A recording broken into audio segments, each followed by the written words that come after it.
Buenos días a todos. Mi nombre es Martin Hilgeman y trabajo para la ingeniería de Dell en Estados Unidos, aunque en realidad estoy ahora mismo en Ámsterdam, en Países Bajos, y trabajo en el centro de optimización del rendimiento. Así que hago una serie de automatización de los códigos, una serie de perfiles también de aplicaciones.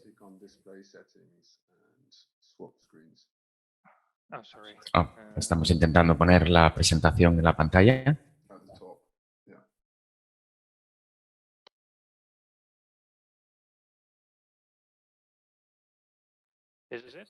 Ok.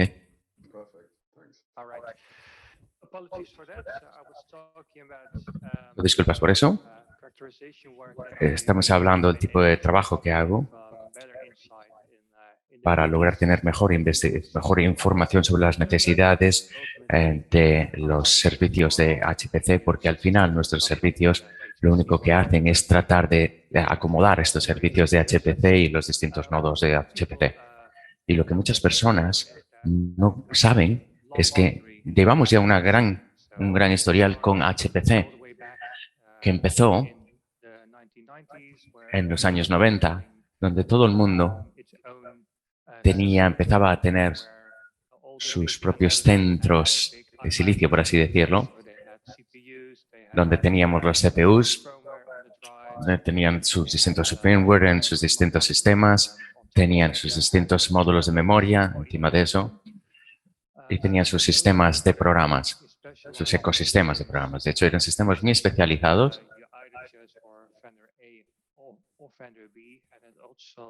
Y se podía elegir solamente una serie de cosas, pero como Fender 1, Fender 2, pero era muy difícil hacer migraciones a nuevas tecnologías.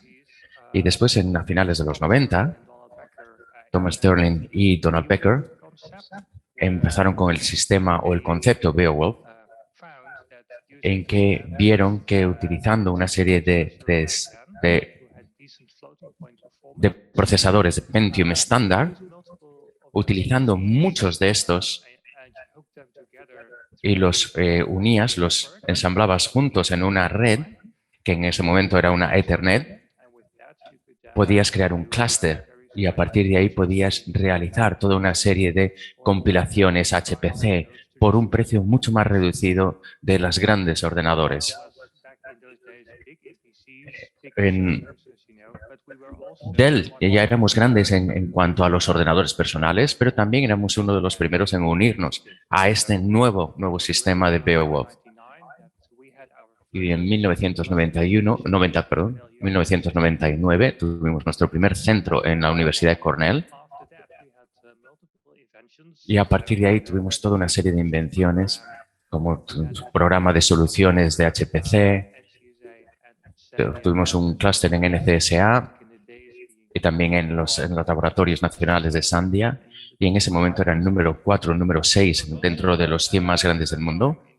Y también en esos momentos, alrededor a principios de los años 2000, se fundó, creo que eso fue en 2005, y a partir de ahí vinieron otras cosas como Facebook, Google,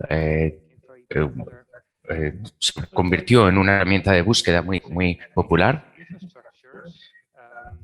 Y todos esos sistemas fueron utilizando infraestructuras de HPC de una forma muy distinta como se había utilizado anteriormente. Tenían unas cargas de trabajo que estaban muy contenidas y sus requisitos de computación también estaban bastante contenidos. Y eso lo reconocieron al principio, tenían todas esas limitaciones. Así que a partir de ahí se fundó la división de DSC y a partir de ahí se pudo hacer la fabricación de una serie, se podían producir una serie de formas de computación adaptadas a este tipo de nuevas herramientas que existían. Así que a partir de ahí empieza a pasar a ser más a gran escala. Y a partir de ahí vimos que determinados buscadores que se habían diseñado allí se podrían utilizar también para las cargas de trabajo de HPC. Y eso sería en 2010, que tuvimos nuestro PowerEdge C, que es una serie, que era esa C, quería decir cloud, es decir, la nube. Y eso fue ya bastante pronto cuando pudimos reconocer esa necesidad de tratar con los recursos de una forma distinta y de manejar los datos también de una forma distinta a través de la Internet. Ahí es cuando también nos juntamos con algunas empresas como ENC, perdón, y a partir de ahí vimos cómo también se podía aprovechar mejor la información también a través de los sistemas de almacenamiento, etcétera. Y ahí hemos seguido creciendo de una forma continua. También fuimos los primeros en 2015 para tener una instalación de HPC que era dentro del top 500 que teníamos. Somos los primeros básicamente en tener este tipo de instalación en nuestras propias instalaciones para poder hacer investigación continua a gran escala y ver cómo funcionaba este sistema de HPC. Y hemos ido remodelando y mejorando este sistema Zenith continuamente, y que ha ido pasando también de ser, o que en ese momento era un sistema aislado. Pero cuando estamos hablando de HPC, tenemos que hablar de rendimiento, por supuesto. Y los mayores impulsores del rendimiento en los últimos 20 años o 30 años como mínimo han sido la ley de Moore. Gordon Moore, que ya dijo en los años 60 que cada 18 meses el número de transistores que podrían encajar en una zona determinada se doblarían. Así que cada 18 meses tendrías un número doble de transistores, lo que querría decir también que se doblaba el rendimiento. Sin embargo, lo que hemos encontrado a través de los años es que ese rendimiento, o esa mejora del rendimiento, esa capacidad de ir poniendo cada vez más transistores, quería decir también que el transistor en sí tenía que ir haciéndose cada vez más pequeño. Y ahí encontramos todo tipo de problemas, épocas de meseta en que no podíamos mejorar. Sí, seguimos incrementando el número de transistores cada 18 meses, es que más o menos esa ley se está cumpliendo. Estamos hablando ya de miles de millones de transistores. Pero, sin embargo, tenemos que esto sería como una línea única de mejorar el rendimiento. Así que así el rendimiento no se incrementa demasiado. Cuando hablamos de un único núcleo, y la frecuencia de hecho ha bajado ligeramente. Así que si no tienes Turbo Boost y cosas parecidas, podemos ver que realmente ese rendimiento habría bajado. Así que estamos viendo que estamos llegando a determinados límites, como ya ha comentado Paul, ¿no? Al hablar algunos de los retos a los que se tenía que enfrentar en su centro de datos. Así que es algo que realmente es un reto para todos. Y por alguna razón he perdido la cámara. Vamos a tratar de arreglarlo.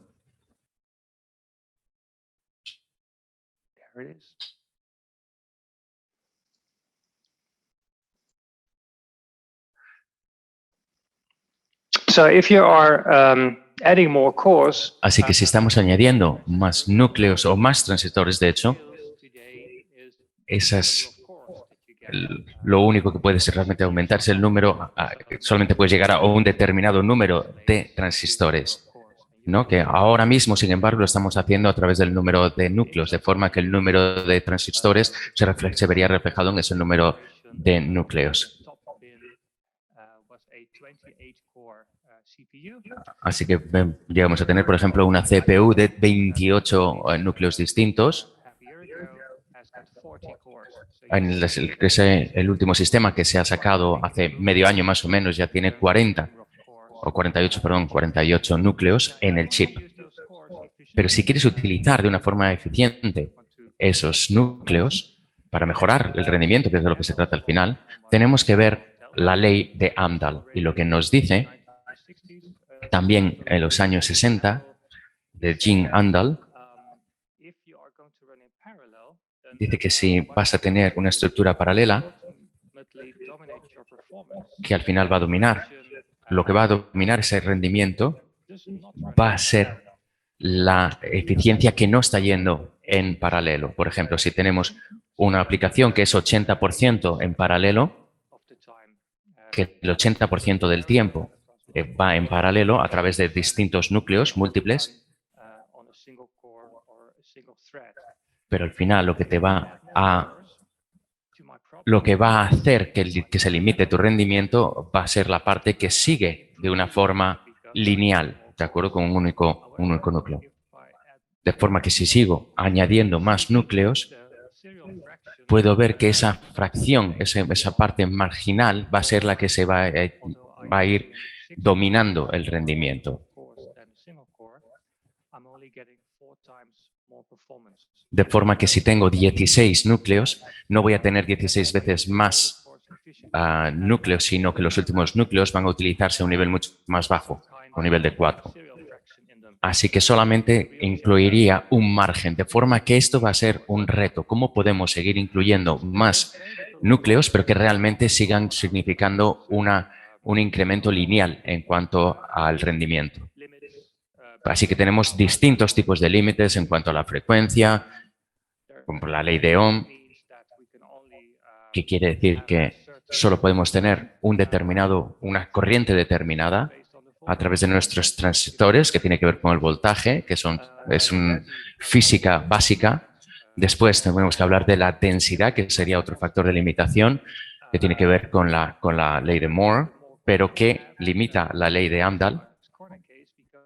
Pero, sin embargo, podemos utilizar los núcleos extra para ir resolviendo otros problemas mayores a través de los sistemas. Pero de forma que quiere decir que podemos, aunque no podemos incrementar la velocidad con la que resolvemos determinados problemas, sí podemos ir utilizando esos núcleos extra para otros grandes problemas que pueden ir ejecutándose en paralelo. El software también cada vez se está volviendo más complejo, así que tenemos más capas, vamos incrementando las capas de software, de programas que tenemos, de forma que también se va haciendo más lento, porque tenemos que ir pasando por encima de todas estas capas complejas que lo que hacen es lastrar el rendimiento. Y como hemos dicho, el rendimiento se ve afectado por todos estos factores. Así que, ¿qué es lo que vamos a hacer en el futuro? Podemos decir que lo que queremos es optimizar para el uso, para la utilización, de forma que utilicemos nuestros sistemas de forma más eficiente. ¿Cuál es el presupuesto que tenemos? Y también, por supuesto, tenemos que tener en cuenta la huella de carbono, en este caso, que ahora mismo es algo muy importante y que también es una de las misiones de Dell, tratar de ser neutrales en cuanto a las emisiones de carbono en el 2030. Así que eso es un muy, muy gran reto, de hecho, como empresa. Lo que quiere decir es que tenemos que ser muy cuidadosos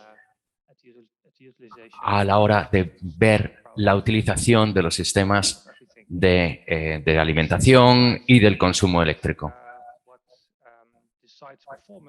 Así que también tenemos que ver que no es solamente la capacidad de los CPOs lo que definen el rendimiento, sino que tiene que ver también con los sistemas de entrada y salida, I/O, y los subsistemas de memoria. Así que tenemos que tener, digamos, deberíamos tener conductos, digamos, más anchos para esas vías de entrada y de salida. Y a partir de ahí, el software se está volviendo cada vez más importante con el paso del tiempo. Así que ya no es de propósito general en estos días, sino que lo que hay que hacer es, si queremos tener el mejor rendimiento, tienes que adaptarlo de la forma mejor a la utilización. Así que si vemos cuáles son los distintos mandos que tendríamos, que podemos girar, digamos, para llegar a estas cosas, tenemos las aplicaciones, estamos aquí hablando según las cargas de trabajo. Podemos cambiar por nuestros perfiles de memoria. basándonos en las distintas líneas que estamos utilizando. Podemos tener distintos sistemas o distintas capas de sistemas. Podemos asegurarnos de que los distintos hilos están todos utilizando los mismos sistemas de memoria, de forma que la latencia de los datos va a ser lo más baja posible. Y también en el sistema, cuando eso era hablando de las aplicaciones, cuando hablamos del middleware, pues también podemos ver cómo podemos adaptar nuestras librerías o nuestras bibliotecas de hecho de rendimiento. Y por último, bueno, en cuanto a las aplicaciones, podemos hacer cambios a esas aplicaciones también, añadiendo compiladores para generar un código más eficaz. Podemos ir añadiendo paralelismos también, de forma que podemos eliminar esas fracciones seriales que habíamos hablado, o en serie que habíamos hablado antes con la ley de Amdahl, aunque realmente es difícil hacerlo en la práctica, porque tienes que tener ese conocimiento de los lenguajes de programación. Y si hablamos a las tendencias de los sistemas, ya hemos hablado cómo desde los años 70 teníamos los grandes sistemas. Los sistemas tenían este aspecto en que teníamos varios CPUs, todas únicas, con un único núcleo, que estaban vinculados a un bus central y que era el que permitía las transferencias de datos. Así que la CPU, si tenía que obtener algo de la memoria, tendría que obtenerlo de este bus. Iría a través de un controlador de entrada y salida y que tendría esta conexión a otro controlador, que tendría la conexión con los módulos de memoria y que tendría otra conexión con el mundo externo a través de sistemas de entrada y salida. Después, en 2001, tuvimos ya los primeros sistemas multinúcleo. Así que las CPUs en sí tenían más núcleos y el resto de la arquitectura básicamente no cambió. Pero sí podíamos ver aquí que ya teníamos una forma de desequilibrio en cuanto al diseño de los sistemas. Vemos que estos múltiples núcleos estaban muy cercanos unos a otros en las CPUs, pero sin embargo todo lo demás funcionaba de la misma forma, de forma que había un desequilibrio ahí. En 2005 ya vimos que podíamos utilizar algunas de las actividades de la capacidad de las tarjetas de gráficos para hacer cálculos matemáticos, de forma que de repente teníamos como un dispositivo adicional que estaba conectado a nuestro bus y que podía hacer también determinados cálculos especializados. Así que vemos que íbamos añadiendo más y más capacidades. A partir del 2007 más o menos, estas CPUs tenían controladores de memoria integrados. Así que teníamos un grupo de memoria centralizada. En lugar de tenerlo centralizado como era antes, ahora cada CPU iba a tener esos núcleos de memoria individualizados y podían fragmentarse en los distintos nodos. Tenemos aquí los distintos núcleos. Si vamos añadiendo un poco más de memoria a cada uno de estos núcleos, entonces a través de los buses de entrada y de salida podíamos obtener esa memoria, que sobre todo funcionaría mejor si lo consigo de forma local y sobre todo va a tener una latencia mucho más baja. A partir de 2012 empezamos a tener los controladores integrados de PCI, de forma que una de las dos CPUs tendrían esta conexión directa y no se haría a través de un bus. Aunque por supuesto dependería en cuál de los distintos núcleos estamos, pero las transferencias de datos serían más rápidas y ya sería un poco menos uniforme. Después vemos como la integración sigue avanzando más y más por los diseños de chiplets de 2017, en que los fabricantes vieron cómo podían poner distintos dispositivos, o por así decirlo, en un mismo paquete de silicio. Así que tuvimos los primeros diseños con memoria de alta velocidad muy especializada. De forma que en el CPU tendríamos también una memoria más compleja cada vez más, con más capacidades y que se van añadiendo nuevas entradas y nuevos conectores. Y vemos que eso, por supuesto, en el futuro va a seguir incrementándose.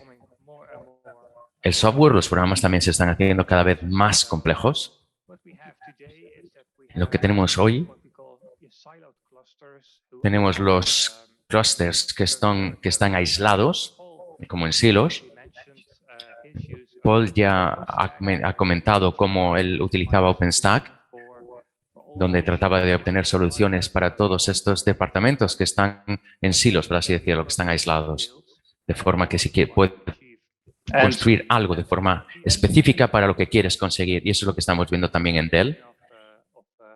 Y ahora con las tecnologías, la adición de las tecnologías de inteligencia artificial y de deep learning, ya no estamos haciendo HPC, sino que estamos haciendo algo muy distinto. Estamos haciendo algo que es un estándar de computación de CPU muy grande, y también vemos que tenemos otros dispositivos más especificados que se van añadiendo al clúster. Así que podemos ver dispositivos para el aprendizaje de las máquinas, Machine Learning. Así que vemos también que los sistemas pueden tener una gran capacidad de memoria. Y lo que queremos como fabricantes y como proveedores de tecnología, queremos tener un entorno único que sea más fácil de mantener, más sencillo de mantener, que sea más fácil de instalar y de iniciar, y que se pueda adaptar también de una forma más fácil para las necesidades que tengan los usuarios. Y eso es lo que estamos trabajando ahora mismo en lo que se llama Omnia, que debería hacerlo muy fácil de instalar y de adaptar en cuanto a HPC y clústeres de inteligencia artificial. Así que tenemos algo que sería un único contenedor, de forma que hace que sea mucho más flexible. Si hablamos de los nodos de HPC, lo he incluido en la presentación porque es muy fácil ver los retos a los que nos enfrentamos. Porque durante los últimos 11 años, el estándar de facto ha sido lo que llamamos 4 nodos en 2U. O sea, tenemos un factor de forma de 2U, normalmente de 3 pulgadas y medio, un floppy de 3 pulgadas y medio, en un chasis único que incluye 4 servidores. Y lo mejor aquí es que podemos reutilizar los componentes, de forma que estos 4 nodos o sistemas están compartiendo la alimentación eléctrica, los ventiladores, y están compartiendo también todo el chasis como tal. Así que eso tiene una serie de ventajas en cuanto a costes, pero a la vez tienes que utilizar menos partes, así que también va a mejorar la fiabilidad del sistema. Si vemos dentro de estos nodos, esta es una foto del 6520, el último.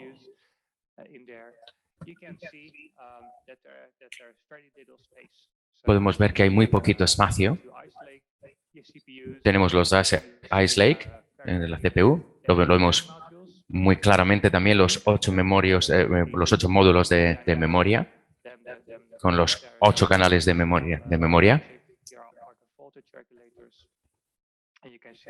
Y podemos ver también los ventiladores que son muy fáciles de reemplazar por parte del propio usuario, y vemos cómo la alimentación eléctrica iría por el centro. Así que tenemos este chasis en dos versiones, la versión estándar y después otro con enfriamiento por líquido.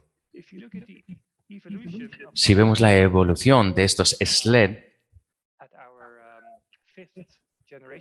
este tipo de discos, estamos hablando ya de la quinta generación. Empezamos en el 2010 con 4 núcleos de Intel. Creo que se llamaba el Westmere. En el CPU teníamos 4 núcleos y con un consumo de 95 vatios. Tendríamos 3 de memoria interna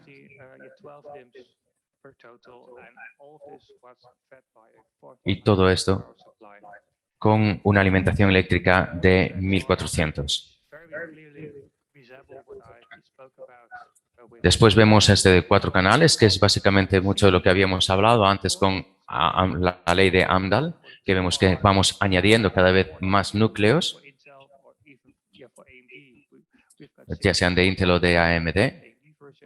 Ya lo que podemos ver al final, tenemos una nueva versión de AMD con 64 núcleos para este SLED, pero vemos que la frecuencia ha ido cayendo. Empezamos con 3.3 y ahora estamos ya en 2.3.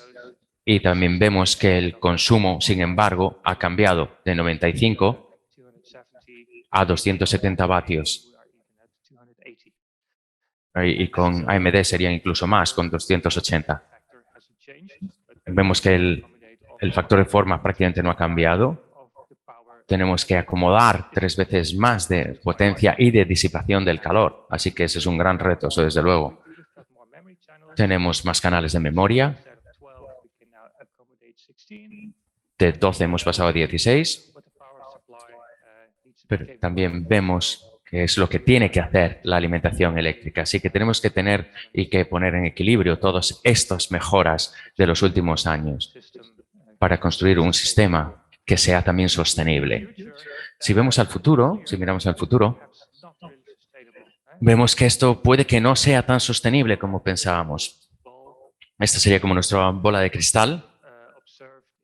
Y aquí lo que podemos ver es que si tenemos el TDP del CPU que está por encima de 220 vatios, entonces ya hay que pasarse a la refrigeración por líquido. Esto tanto para Intel y para AMD necesitan algún tipo de refrigeración por líquido. También vemos que con las CPUs, teniendo más capacidades,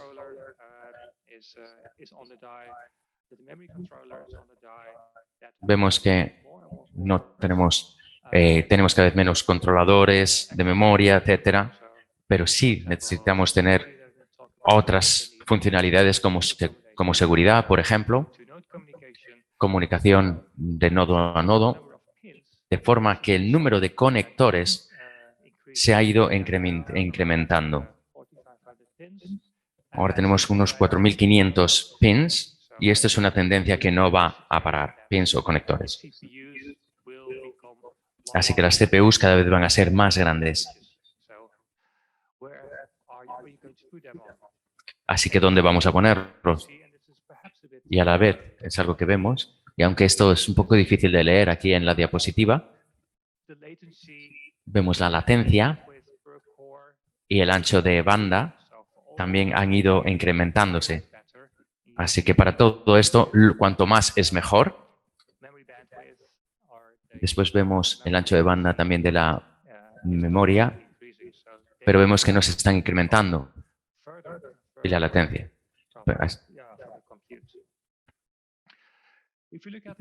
Y si vemos algunos de las tendencias en cuanto al rendimiento, y esto es parte de lo que he estado haciendo, queremos ver cómo funciona realmente, cómo se comporta un sistema en la realidad. Hemos trabajado con un sistema de alto rendimiento que pueden funcionar en un único núcleo y lo hemos probado tanto para Intel como AMD, midiendo cada uno de los segundos en cuanto a cómo funcionaba mi sistema. Lo he visto también con Intel, que mi número de flops es alrededor de 42,5.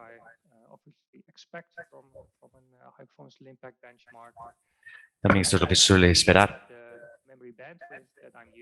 Vemos también que la memoria, el ancho de banda de la memoria sería de alrededor 90 gigabytes. Y tenemos también un indicador en cuanto a flops por byte del rendimiento. Y si hago lo mismo cuando nos vemos AMD, que no tiene este Ice Lake, no tiene el mismo tipo de sistema, vemos que el número de flops es más o menos similar a lo que tenía en el Intel Ice Lake, pero también podemos ver en este tipo de arquitectura, así que las métricas van a ser ligeramente distintas, pero lo que podemos ver aquí es que para poder mantener este número de flops de mi ancho de banda de memoria, se ha duplicado o duplica el número que veíamos en el sistema de Intel. Así que, por tanto, puedo decir que si quiero mantener un número de ohms en este sistema, necesito más o menos el doble o, como mínimo, mucho más ancho de banda en la memoria que con el sistema de Intel.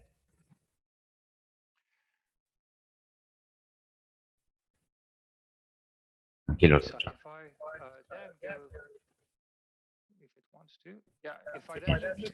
Y si ahora vemos este gráfico,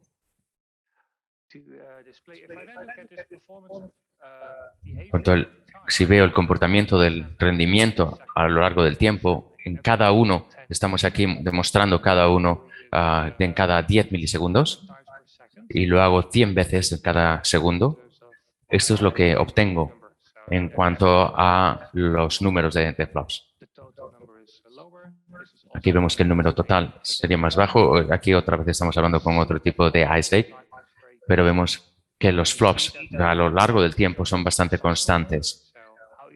Si vemos en cuanto a las instrucciones por ciclo, es decir, la eficiencia, de hecho, vemos que es bastante estático. Así es como se siguen evaluando muchos de los sistemas de HPC, o, de hecho, cómo se están diseñando estos sistemas.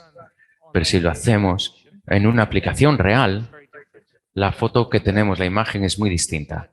Ya no vemos ese comportamiento estático que veíamos en el gráfico anterior, sino que vemos que los niveles de IPC por ciclo y los flops están por todos lados. Es una distribución por todos sitios, de muy bajo a, por ejemplo, 850 gigaflops.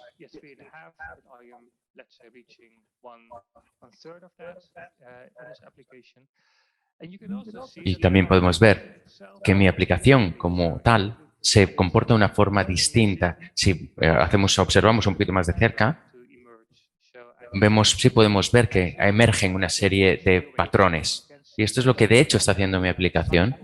Que vemos que por cada uno de los distintos ciclos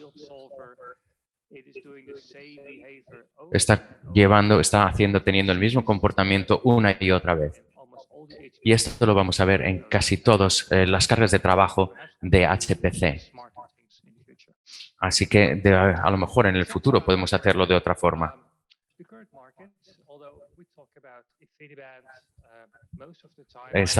Últimamente estamos hablando de InfiniBand con distintos suministradores otra vez. Intel tiene su Omnipath, que lo ha vendido a Cornelius Networks. Pero tenemos otra vez dos suministradores, InfiniBand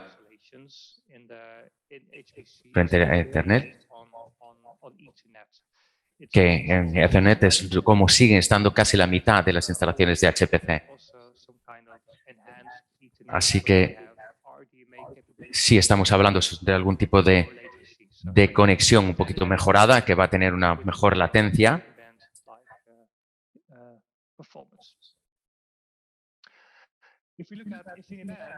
Y ahora si miramos más de cerca a InfiniBand, en 2012 teníamos 16 núcleos por nodo. Después tenía en el InfiniBand FDR que tenía 56 gigabits por segundo y una latencia de nodo a nodo de aproximadamente 1,3 milisegundos. Si estamos ya en el 2021, tenemos 8 veces más, 128 núcleos por nodo con el HDR, el InfiniBand HDR, pero sin embargo solo tenemos 4 veces lo que sería el ancho de banda a 200. Y nuestra latencia solo mejoraría en un 30%, que sería hasta un microsegundo. Pero si seguimos investigando,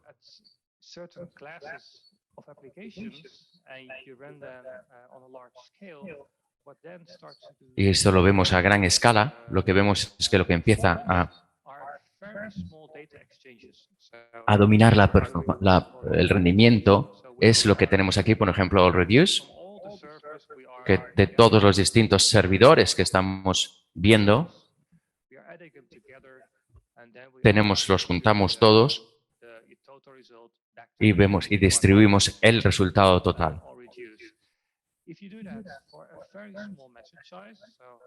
Si hacemos esto para un número de datos muy bajo, lo que vemos es que hay una serie de aplicaciones que reducen. Estos AllReduce, de hecho, están. Así que si vemos ahora mismo los AllReduces, performance for small messages is dominated by what we call message rate.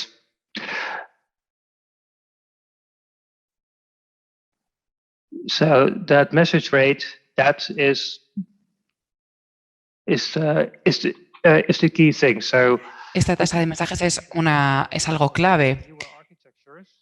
Y para las nuevas arquitecturas, la capacidad de la frecuencia de mensajes ha mejorado por 6 veces, y esto es un dato muy prometedor que nos va a permitir seguir siendo capaces de gestionar grandes cargas de trabajo en sistemas de HPC. Por último, también lo ha mencionado Paul, tenemos que reconocer que la componibilidad es el futuro. Hay muchas diferentes cargas de trabajo que se están desarrollando en instalaciones HPC o de aprendizaje automático, de inteligencia artificial. Entonces tenemos que tener la composición adecuada, porque si podemos componer teniendo en cuenta nuestros recursos, vamos a poder construir las necesidades que necesita nuestra aplicación o nuestras cargas de trabajo o la duración de nuestras cargas de trabajo, y eso nos va a ayudar a gestionar nuestros sistemas de forma más eficiente y al mismo tiempo nos va a permitir no tener que utilizar clústeres monolíticos. Vamos a poder adquirir recursos independientemente porque luego vamos a poder componerlos teniendo en cuenta la duración de las cargas de trabajo. ¿Y qué es lo que se puede componer actualmente? Bueno, el almacenamiento. Podemos tener almacenamiento definido por software.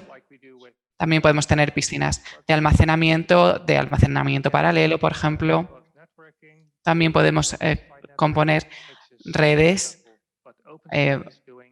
como lo que está haciendo OpenStack. Y también las GPUs podemos ponerlas a disposición en la red. Podemos hacer GPUs directos o a través del PCI. Y esto se va a poder conectar a dispositivos múltiples. Lo que no podemos componer actualmente son las latencias. Estoy hablando de RAM, la memoria de tipo de almacenamiento o aceleradores específicos. También hay soluciones en marcha como los diferentes vínculos que nos van a permitir hacer diferentes tipos de composiciones a través de lo que se llama generación Z. Podemos conectar dispositivos a conectores estándares o componentes estándares, y esto nos va a permitir construir sistemas a demanda y basados en un objetivo en concreto. Por ejemplo, los fabricantes de GPU ya están proporcionando su apoyo a este tipo de desarrollos, y esto solo va a aumentar en el futuro. Y esto es lo que, como he dicho, se llama generación Z, que es un tejido abierto, moderno, que permite componer diferentes tipos de estructuras. Entonces, es una infraestructura que nos va a permitir construir bajo demanda, y esto es parte del futuro. Creo que va a formar parte del trabajo que hagamos. Nos van a decir, queremos tener esta CPU, vamos a querer tener este tipo de memoria, necesito un acelerador y necesito que este sistema trabaje durante este periodo de tiempo, y se van a construir estos sistemas a demanda y van a funcionar durante la duración de la carga de trabajo. Creo que me he pasado un poco de tiempo, pero bueno, muchas gracias por su atención y le devuelvo la palabra a Lucía. Muchísimas gracias, Martín. Bueno, a continuación sí quería también dar repaso a Miguel Fajardo, ¿vale? Porque él nos va a hablar un poquito en torno a esta comunidad HPC, ¿no? que están creando en Dell Technologies. Nos va a comentar un poquito qué es, ¿no? Y qué ventajas, ¿no? Puede ofrecer a todos sus miembros. Miguel, sin más dilación, te doy paso.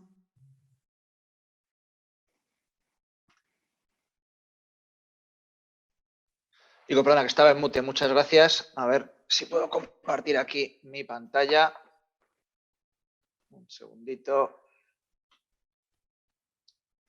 Vamos allá.